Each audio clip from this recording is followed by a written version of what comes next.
Supreme কোর্টের অর্ডারটা সামনে এসছে, সেই অর্ডারে বলা আছে যে প্রথম দফার দুদিন আগে এবং দ্বিতীয় দফার দুদিন আগে পর্যন্ত ক্লিয়ার হবে। এই প্রসেসটা কিভাবে হবে এবং ট্রাইব্যুনালে এখনো পর্যন্ত কতটা কি কাজে গিয়েছে? এটা এটা এটা যেটা আছে, যেমন ট্রাইব্যুনালে অ্যাপ্লিকেশন যাবে, ট্রাইব্যুনাল নিষ্পত্তি করবে। 90 নাম্বার অফ জাজেস আছে, যতটুকু আমি বুঝতে পারছি অর্ডার থেকে, কি যে ক্লিয়ার হবে ট্রাইব্যুনাল থেকে, যার যেটা ছিল রিজেক্ট হয়েছিল অ্যাডজুডিকেশনে, যে ট্রাইব্যুনাল থেকে অ্যাকসেপ্ট হবে, ওদের নাম আমাদের তালিকার মধ্যে অন্তর্ভুক্ত হয়ে যাবে। আমাদের তো ফাইনাল যে লিস্ট আছে ওটা প্রথম পর্যায়ের জন্য 9 এপ্রিল ফাইনালাইজ হলো লিস্ট। এখন ওর পরে যখন ট্রিবিউনাল ফাংশনিং করলো 21 তারিখ পর্যন্ত যত ডিসপোজ হবে ওটা আমরা যোগ করে দেবো।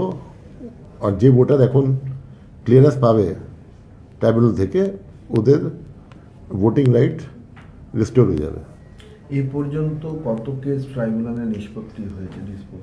আমার কাছে এক্স্যাক্ট ফিগার নেই, কিন্তু আমার ড্যাশবোর্ড তৈরি হয়নি।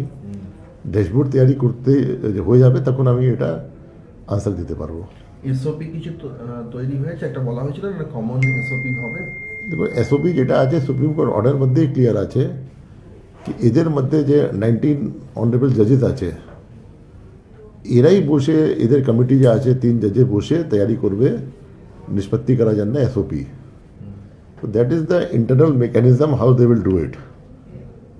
এখন নিষ্পত্তি করতে এরা আরম্ভ করলো, বাট এসওপি যখন তৈরি করবেন, এসব ওদের ইন্টারনাল ফাংশনিং আছে। এখন আমি কমেন্ট কিছু করতে চাই না, যখন আমরা সব জেনে যাব তারপরে যেটা আছে আমি বলতে পারবো। মানে এখনো তৈরি হয়নি এটা কি বলতে পারি? এখনো তৈরি হয়নি এটা কি বলতে পারি? না, এটা আমি 100% বলতে পারবো না। আমার কাছে কোনো এসওপি তৈরি করে যে সার্কুলার আসে কোনো আসেনি আমার কাছে, এতটুকু বলতে পারবো।